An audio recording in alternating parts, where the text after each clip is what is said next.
going to sit down here because I don't like being up. And hopefully this will catch up with us. How's everyone doing? Great. Good. How was your morning? Great. Awesome. Who's here from out of town? Nice. Who's here from Minneapolis? Yeah. St. Paul? Kinda. Nice. Yeah. Hopkins? Maybe just, I'm Mark. I'm going to introduce myself in more detail in a minute, but just tell me who you are, like why are you here, what's your story, you know, one thing about you, maybe that's the best way to go. Name and one thing about you. I'm Ethan, and I do musical theater. Musical theater, sweet. My name's Halima, and I like to dance. Nice, I like to dance too. My name's Cece, and I also love to dance and sing. Nice. My name is Nora, and I also like to dance, but I also listen to music a lot. My name's Sayer. I've been dancing and doing music theater since I was like 2 or 3. Wow. Cool. My name's Tiana, and I love acting, dancing, and singing. Nice. My name's Jeffrey.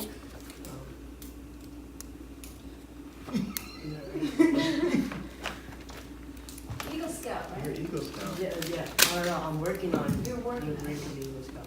Cool. I'm Olivia, and I like to do taekwondo. Oh, fantastic. Watch out for you.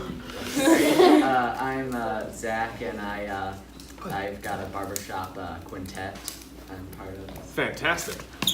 I'm Natalie. I like acting, playing the ukulele, and singing. Wow. I'm Mary. I love to sing. I play basketball and cross country. Nice. I'm Sydney. I love to sing, and I perform at the U.S. Bank Stadium. Sweet. I know who you are. We're cool. All right. So, my name is Mark.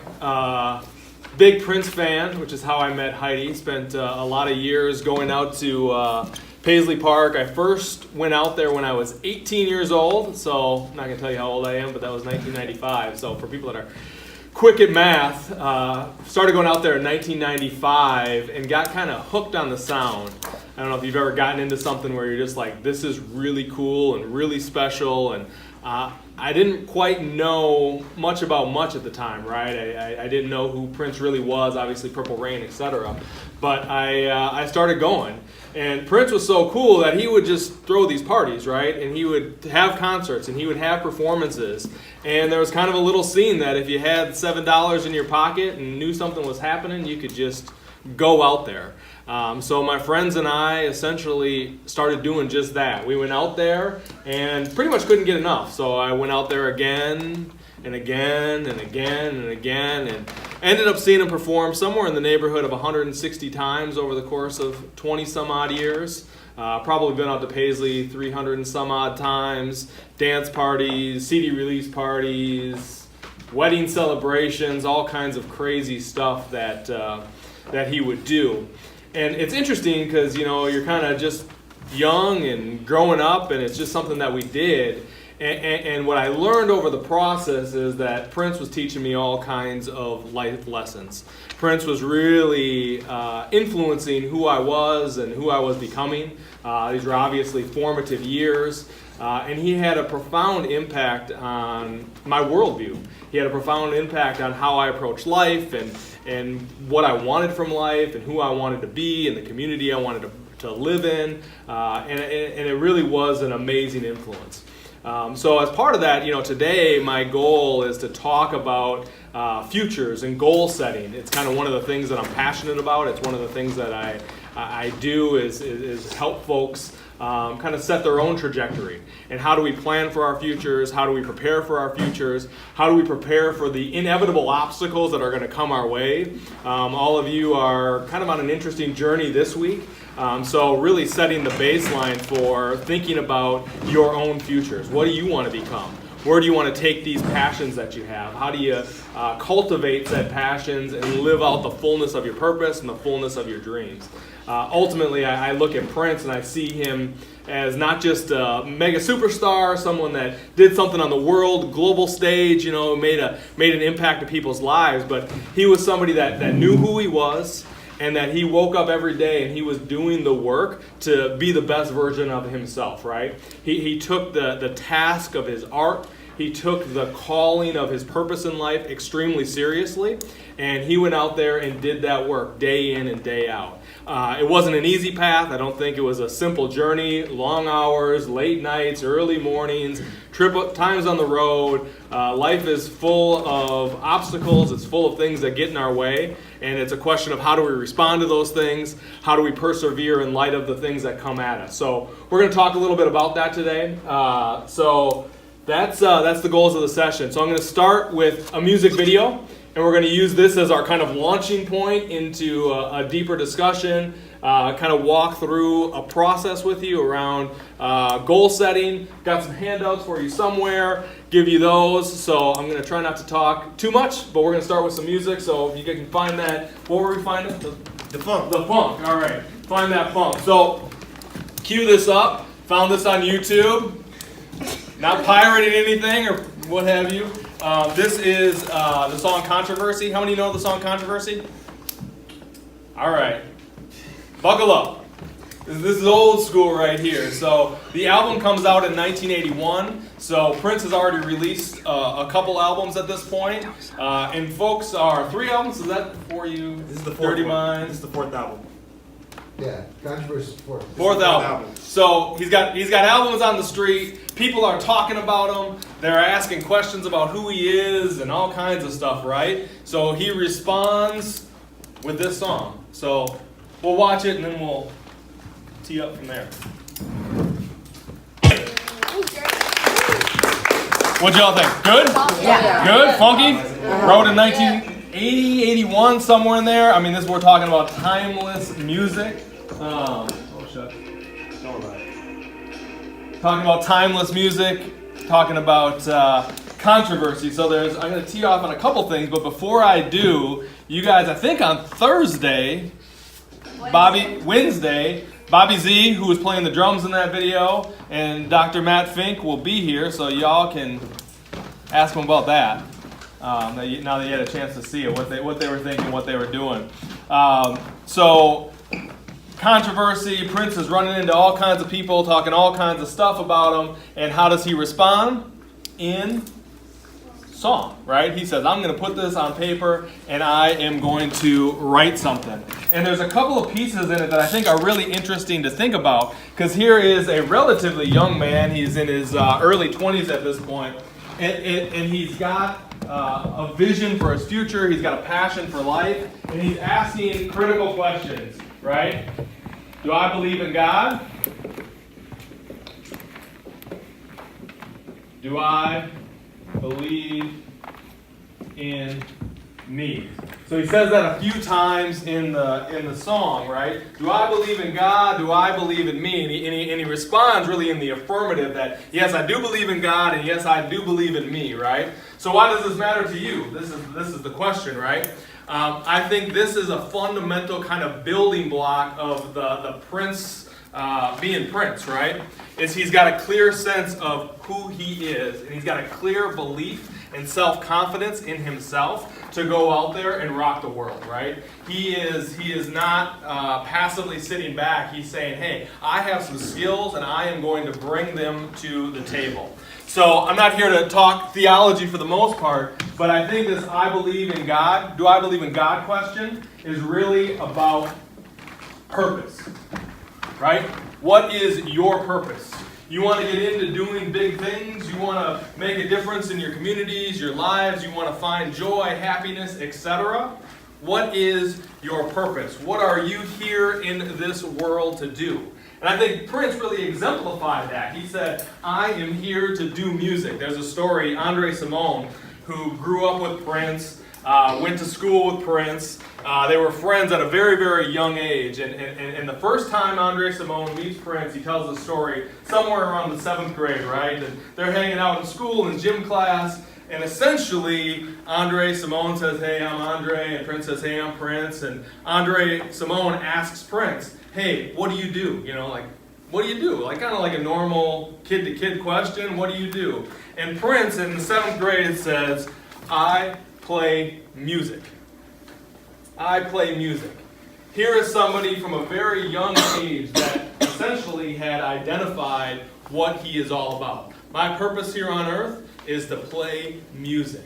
And each of us, from our own journeys, our own pathways, some of us dance, some of us act, some of us sing, some of us play, whatever sport, whatever we're doing kind of in our lives, what is it that we do? And the question obviously evolves over time, right?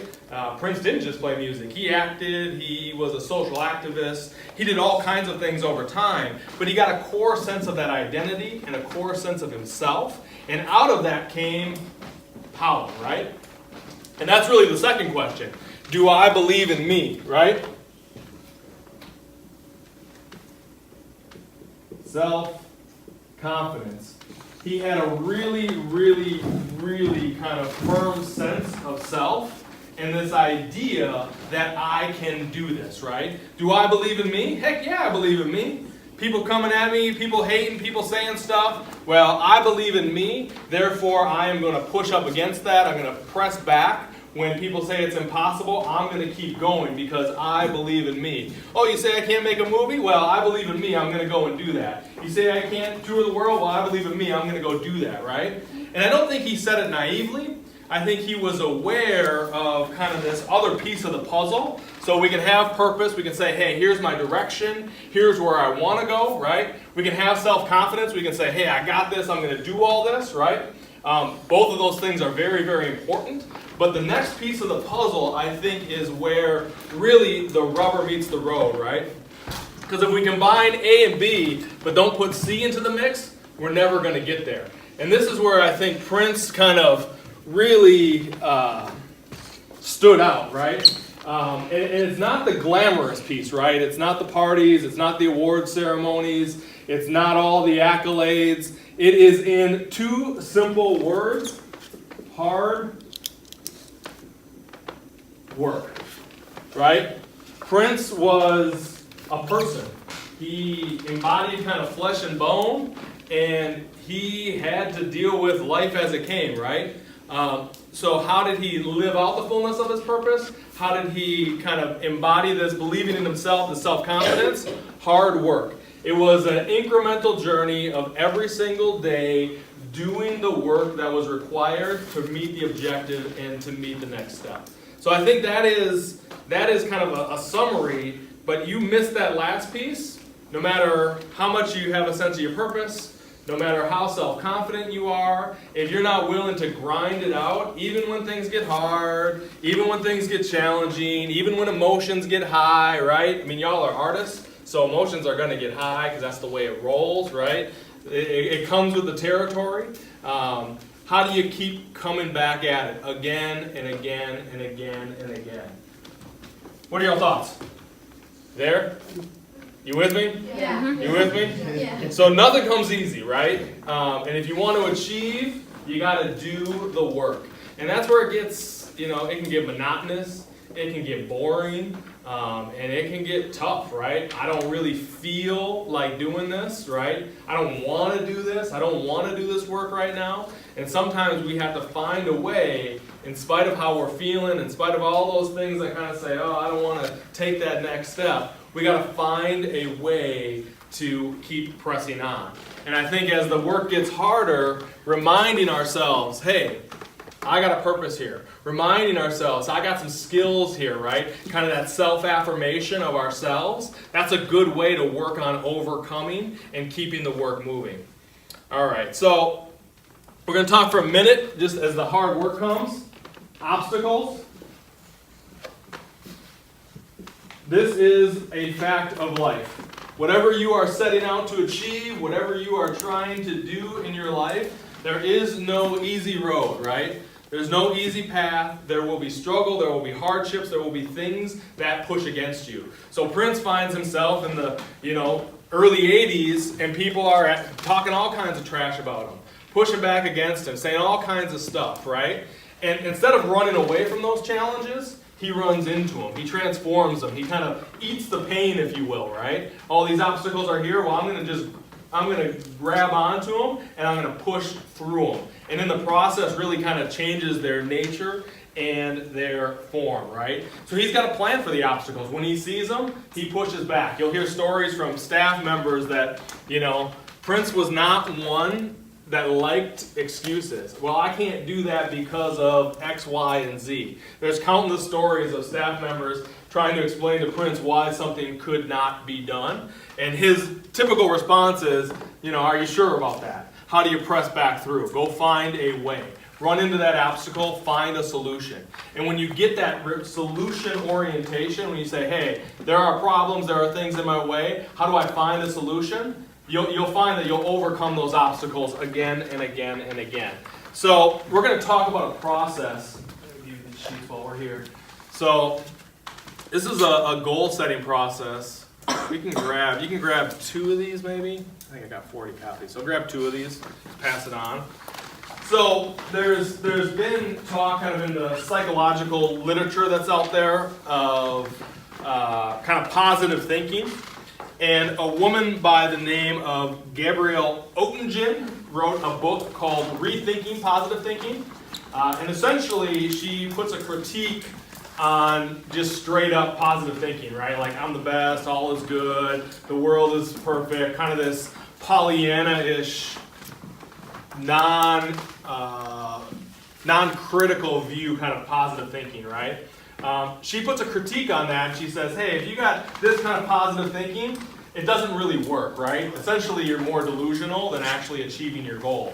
So she writes this book called Rethinking Positive Thinking, where she's really, you want to have that rose-colored glasses, but you want one of the lenses to be cracked, right? That's kind of the analogy she used. So it's good to look at the world, kind of frame things in the positive, but it's also good to be able to contrast with reality.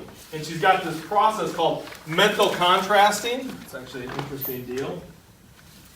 Mental contrasting. And essentially, mental contrasting is about seeing the goal, seeing the future, seeing what you want out of life, right? But contrasting that with the reality in which you find yourself, right? So it's not just saying, hey, I want all this and all is going to be great. I want to go to Japan, right? Great. And if I just keep telling myself, hey, I want to go to Japan, which I do, I want to go to Japan, but if I don't mentally contrast that with, well, what's it going to cost me to get to Japan? How do I get the time off? How do I pay for a flight? How do I get to a hotel, etc.? I'm never going to get to Japan, right? So my goal is Japan. What are the steps in between? And mental contrasting essentially looks at the positive future, says this is great, but what are the steps to get from point A to point B, right? So she writes this book, kind of critiques positive thinking, and what she comes up with is this process of goal setting that accounts for the various obstacles that people are going to find in their way. So the first thing on there is, and we'll walk through it and then we'll let you all fill this out, and then maybe we'll talk about it for a minute. So it's called the W.O.O.P process, W-O.O.P, W-O.O.P, which I like, because it's like whoop, there it is, so it's easy to remember. So it's fantastic, but you can use it kind of on as big or as small of a goal-setting scale as you want, right? Whether you're going to Japan, whether you have ambitions to go to a college or university, whether you're trying to write a song or just do something today, whatever big or small thing you have, the W.O.O.P process works. So it starts with a wish. What is your objective, right? What are you trying to achieve? Well, my wish is I want to go to Japan because it's going to be awesome and great, right? That's my wish. What is the outcome? Well, the outcome is kind of like what positive thing is going to come from that endeavor. Well, I'm going to get more culturally aware. I'm going to have kind of another experience in my life. I'm going to get some joy from this travel. It's going to be great, right? What are the obstacles? Well, the obstacles are I need to be able to save some money. That's a real specific obstacle, right? So I need to be able to save some money for this trip, and I need to change my lifestyle to be able to do that, right? So I go out to eat too much, so my obstacle is I don't have enough money, and I need to get some money, so I need to stop going out to eat, right? So the last part of this is what's the plan? So the plan is how do I change my behavior in order to achieve the goal? So my plan is okay, if I want to go out to eat, instead I'm going to make my meal at home. I'm going to eat some ramen because that's going to save me a ton of cash. Everybody loves ramen, right? So, what's the wish? What's the outcome? How am I going to feel? What's that going to mean to my life? What are the obstacles? Laying those out, what are the things that can get into my way, right? What are the things that are going to stop me from achieving this? And then put together a plan. And this if-then process is about what they call implementation intentions. And y'all, I've studied a lot of self-help literature and what have you. And implementation intentions are like the coolest thing ever. And if you want to achieve a goal in life, implementation intentions are a way to do that, right? So we'll go through another goal of life that I want to do. I want to learn to floss my teeth because I'm a bad flosser. My dentist says, hey, you got to start flossing your teeth. You're like 40 years old. Why can't you floss your teeth, right? And you would think it'd be really easy, but it's not because I got issues, right? So anyway, so my wish is to floss my teeth. The outcome is, I'm going to feel better about myself. My teeth are going to be clean, right? The obstacles are I got like 30 years of bad habits and I just don't do it because I'm lazy. So what's my plan, right? Kind of back to the if-then scenario. So I do brush my teeth every day, thank God. So my if-then scenario is if I brush my teeth, then I will floss my teeth, right? Kind of basic piece. When this happens, with an implementation, then I'm going to do this. When I wake up in the morning, I'm going to do this. So you kind of this if-then scenario, right? And you get clear about what the output is. Maybe you play an instrument, right? I want to practice more on my instrument. I want to play more. Okay, so you can say that kind of in the high-level theory space. How do you actually implement it? And implementation intention is a really key way to be able to drive that behavior into your day-to-day life, right? So if this happens, then this. When I get home from school, then I am going to play the piano for 1 hour, right? That's an implementation intention. If I get home from school, then I play, because then you're putting the cues into your environment. And the research has shown that when you use this, when you get kind of methodical about it and say, hey, I'm going to plan these things out, what happens is you're able to combat all of that kind of inner inertia that says, I don't want to do this task, and you end up doing the task because you've already planned it out, right? You've already anticipated that you're not going to feel like doing it. You've already said, hey, there may be some things that get in my way. Hey, there's a TV program on or whatever. But this helps to kind of allow you the space to push through those obstacles that inevitably come out. So, implementation intentions, if you want to grab goals, that is the key piece. And in that planning process, it's really that P part of the plan. It's getting real specific of what are the implementation intentions? How am I going to actually do the steps required and putting those cues into your environment?